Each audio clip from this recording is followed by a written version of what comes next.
درانه مشران چې کوم دي د اړخ ته چې کوم ناست دي دا ټول موږ سره راغلي دي. دوی سره به خبرې اترې کوو چې دوی اجرې حوالې سره سوي خپلو مشرانو حوالې سره سوي او چې کوم زمونږ نوی نسل دی هغوی ته څه پیغام ورکوي. حاجي صاحب نه شروع کوو. حاجي صاحب تاسو د مایک راوالی څنګه حاجي صاحب؟ السلام علیکم. وعلیکم السلام ورحمة الله. څه وایي اجرې هغه منې مشرولي منې چې مخکې خلکو اجرې څنګه ساتلې او نن سبا څنګه؟ ول خو تاسې شکریا د کو فضل کریم مهرباني جي. چې تاسې د کوم پروګرام چالو کړی دی اجرې والا نو دا ټول څومره نوجوانان دي څومره هغه دي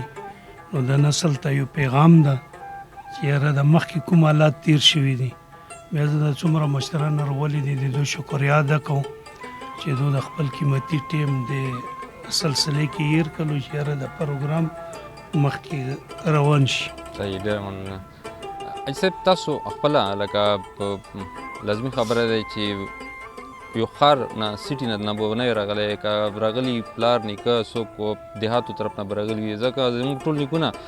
ذمهداري به یې کوله. نن وخت کې خلک ذمهداري نه کوي بس په تیاره باندې لاړ شي تنور نه روټۍ راولي کور دی راوړي وخوري په تیاره باندې وخوري. هغه وخت کې څه خوند به او نن حالت څنګه ګورئ؟ جی مخکې کوم حالات و هغه کې خوند لږ زیات ټیک دی. دیهاتو علاقې وي کلو علاقو کې پته کېدن وه اجرې وي او ځنه خلک یې ته یو یې ځنه یې ته کلبه یې که نه مختلف نو هلته کې هغه فصل کوم به وشو کوم حالاتو دي خلکو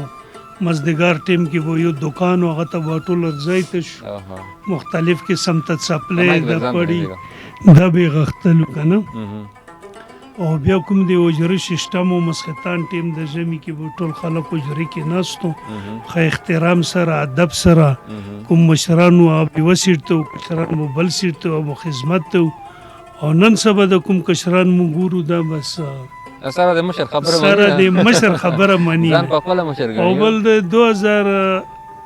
د بعد لکه زیاته لکه تبدیلی وشه که نه بس د مشرانو یې وجې نه څه خپله نه هغه عزت د مشر کشر ختم شو. کوشش به دا کوو چې دا یو ځل بیا مو راولو خپل ځای ته چې د اجرې ابادي شي او انشاءالله دا پکار دی چې کوم مور پلار یې هغه د خپلو بچیو ته تربیت خو مور پلار لاس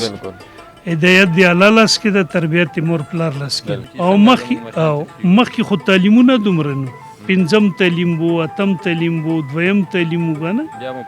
او بیا مو خو هغه لکه پویه زیاته ویلې چې پویه به هغه مشترانو نه خبرې اورېدې هغو سره به کېنستو ټیم به یې کولو که شپې 10 بجې رسي به نستو که 11 رسي که یریزې به نستو او مشترانو خبرې به اورېدې هغو نه به هغه تربیت زده کول. اجره په مثال داسې واله که نن سبا یونیورسټیانې چې دي نو کشرانو مو پکې زده کړه کوله او بیا دا مثال یو متل ورکوي هغه چې د اجرې مې کشر مه کړي د کور مې مشر مه کړي. اصلا کې هغه کشرانو بل ته کې خدمت کول نو خدمت کې به هغوی دومره څه زده کړه کوله چې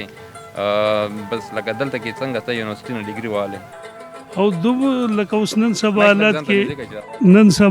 کې لکه دا کوم کسان دي ډبل ایم ای به یې کړي هغه به یې کړي ماسټر به یې که نه